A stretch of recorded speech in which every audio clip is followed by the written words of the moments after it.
So abortion, who is responsible? GCSE Religious Study explores questions about the sanctity of life. Ethical arguments and Christian viewpoints encourage pupils to think for themselves. We're going to watch a TrueTube clip, okay, on pro-life and pro-choice arguments on abortion. So a lot of these you should know already, okay, and it will build on a lot of the stuff you've done. Note down the arguments presented for abortion and against abortion. Pro-life, pro-choice. Well, I don't know if you go to bed with someone thinking, oh yeah, it's all fine, I'll have an abortion. I think that's a kind of an attitude thing or a culture thing. So let's just quickly recap some of the pro-life arguments, so those that are against abortion. You can't put a measure on the possibility of someone. Yeah, excellent, well done. Stephen, can you give me another pro-choice argument? So for abortion. If the mother's at risk and it's gonna, if there's a chance of the baby killing the mother, then it can... Students are learning from a case study about Anna, a 15-year-old Christian who is getting a late abortion. They encounter different points of view and consider who is most responsible for this late termination. So start thinking like percentage-wise, who's most responsible? I think it's 30-30. No, I think her mum's about 70. No, I think it's not. I think it's the daughter. So why her mum? Because she had Anna when she was 18, so she had her young.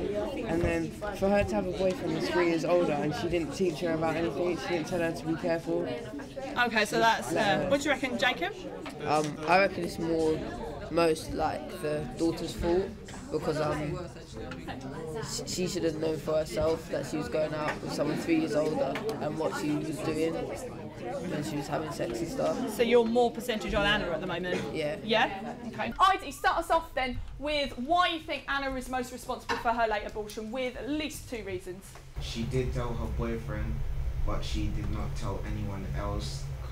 When she found out that her boyfriend didn't help her, she still didn't manage to go to anyone else until she was quite far into her pregnancy. Josh, why do you think it's Gavin? Because when he found out about the pregnancy, he wouldn't support her, and he's 18 years old, she's 3 years older than her, so he should have known better to actually use protection. So yeah, he should have known better. Lauren? Because her mum obviously didn't feel comfortable telling her mum, so she didn't trust her a lot. And because her mum's quite religious, she obviously felt like ashamed to tell her. She had loads of time to think about what she should do with this baby that was coming out, and she listened to the religious sides and her own choice, but she could have made a quicker decision.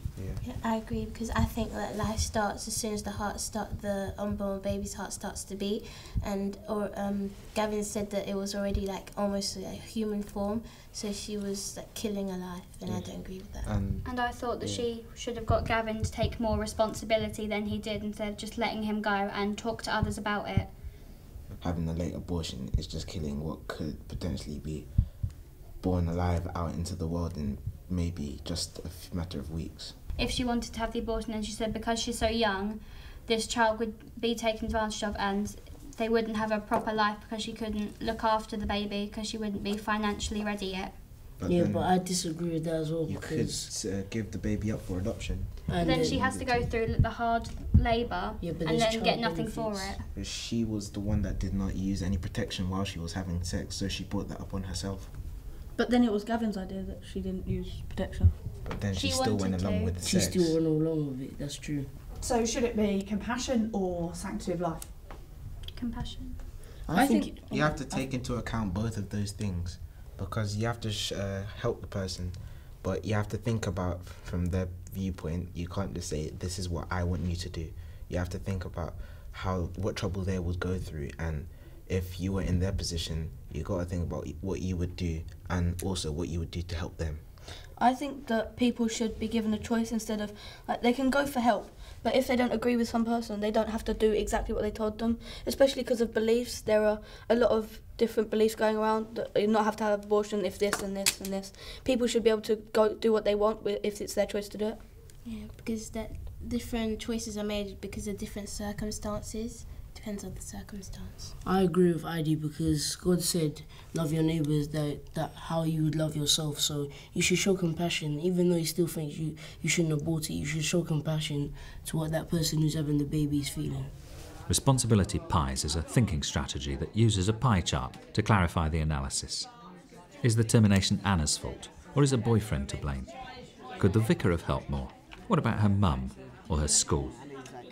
Students develop reasons and arguments to support their own beliefs, recognising the complexities of this kind of moral case study. She just wanted to forget it, didn't she? Yeah, she didn't want to think about it. She should have told people sooner. He has committed a crime for being underage, so that's the law. And he didn't care about Anna anyways. No, she didn't feel comfortable telling her mum. If Gavin had supported her, she probably would have been able to get through it, and her mum probably would support, Anna's mum probably would have supported her through this decision. How did doing the Responsibility Pies activity help you understand the range of points of view within this dilemma? Well, I think because it's very visual and colourful, we can see more easily how we think they are responsible and who we think are most responsible and least.